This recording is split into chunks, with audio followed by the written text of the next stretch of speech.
Hola, soy Zaida Flores de Conceptos Financieros y a partir de hoy voy a estar acompañándolos en esta serie de videoblogs.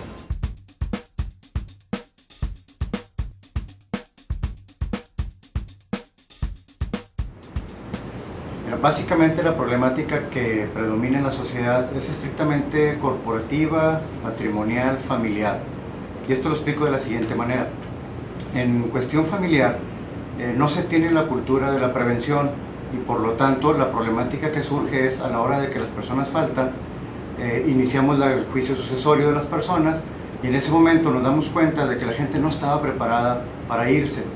Y en el momento en que se lleva a cabo la problemática legal, nos encontramos con diversa problemática, valga la redundancia, y es, no hay testamento, normalmente la gente no firmamos testamento, y al iniciar la sucesión legítima no hay personas que tengan los derechos acreditados.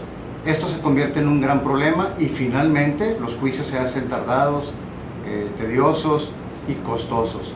Entonces la primera problemática es la familiar. La sugerencia es dejar previsto nuestras cosas a través del documento más sencillo que existe para ello, que es el testamento. Otra problemática que actualmente vemos es la corporativa. Las sociedades de hoy por hoy no tienen previsto tampoco la falta de sus órganos administrativos, en este caso el administrador único, o en el caso de socios, no se tiene previsto la falta de alguno de los socios, y cuando uno de ellos falta, tenemos una problemática. No se encuentra la forma de lidiar con los familiares de estos, las empresas dejan de funcionar objetivamente y por lo tanto se crea un problema, ¿no? Otra problemática común que tenemos es básicamente, como comentaba al principio, las herencias.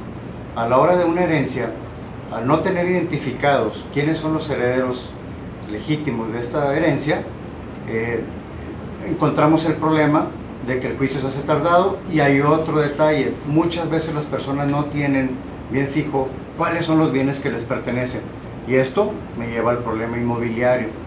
El problema inmobiliario es cuando no se sabe qué propiedades tenía la persona, en qué régimen las tenía y de qué manera las tenía previstas a la hora de su fallecimiento. Entonces este problema corporativo, inmobiliario y familiar, al final de cuentas nos lleva al punto de esta entrevista, que es la prevención. No existe en México la cultura de la prevención, nosotros la recomendamos. La mejor sugerencia obviamente es buscar la asesoría del experto. Y por último, comentar que existen formas sencillas y básicas de llevar a cabo esta prevención patrimonial en general. Solo es cuestión de que encontremos a la persona indicada.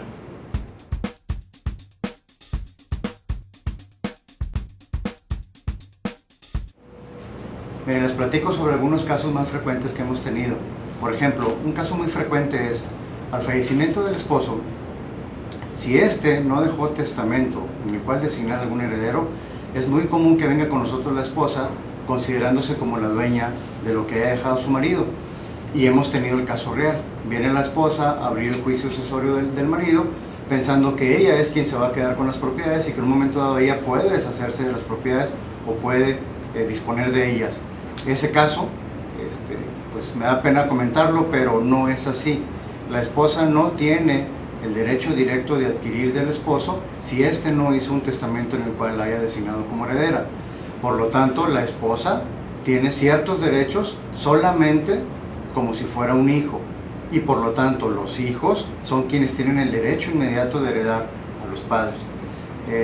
Normalmente también tengo casos en los cuales vienen los hijos del fallecido y pretendiendo reclamar alguna propiedad, cuando el fallecido otorgó un testamento en el cual designa como heredero solamente a alguno o algunos de sus hijos, y hemos tenido el problema de que los demás hijos se sienten sacados de la herencia y por lo tanto con alguna reclamación. Cuando una persona testa, en su testamento puede designar quién será su heredero. No hay obligación de heredar totalmente a todos los hijos.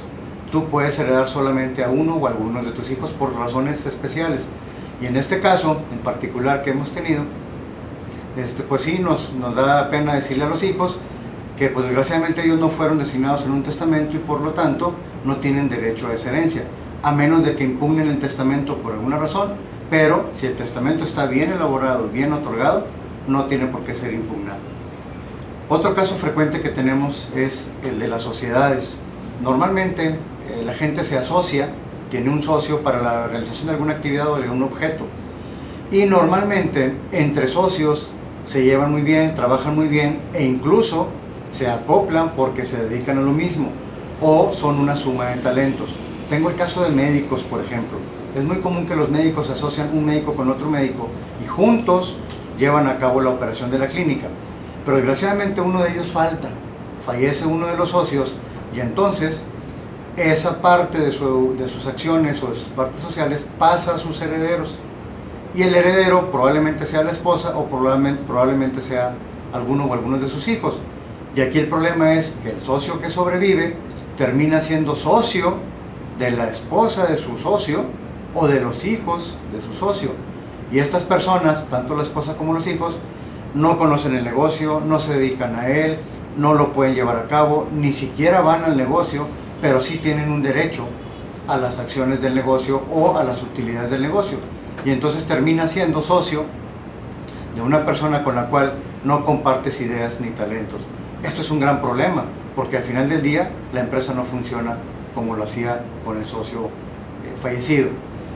Estos casos los atacamos a través de pactos o convenios que se hacen entre los mismos socios, en los cuales se establece precisamente qué debe de suceder cuando uno de ellos falte, y se establecen las reglas a seguir en el caso del fallecimiento de alguno de los socios. Una regla muy común es establecer que el socio fallecido, a través de sus herederos, le venda las acciones al socio que sobreviva a través de la persona interpósita que éste designe, para efectos de que así el socio sobreviviente pueda continuar con el objeto de la empresa sin tener problemas.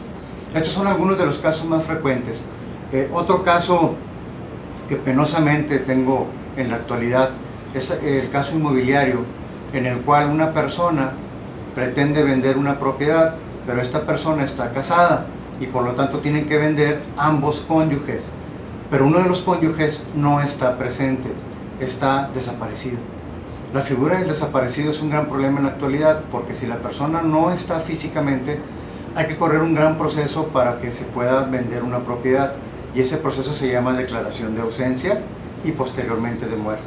Es un proceso largo, tedioso en el Estado, y que la verdad pues nos deja en ese momento al cónyuge que todavía está pues en un gran problema, porque no puede deshacerse de bienes, no puede vender bienes, no puede obtener recursos para solventar la falta del otro cónyuge. Para eso también existen algunas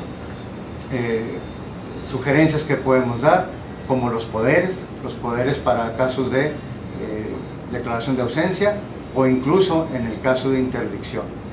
Todas estas sugerencias y tips que damos en nuestras pláticas y seminarios es precisamente para evitar estas problemáticas que tenemos en el día a día en la oficina, y a través de la información adecuada y de la persona adecuada creemos que se puede evitar toda esta gran problemática.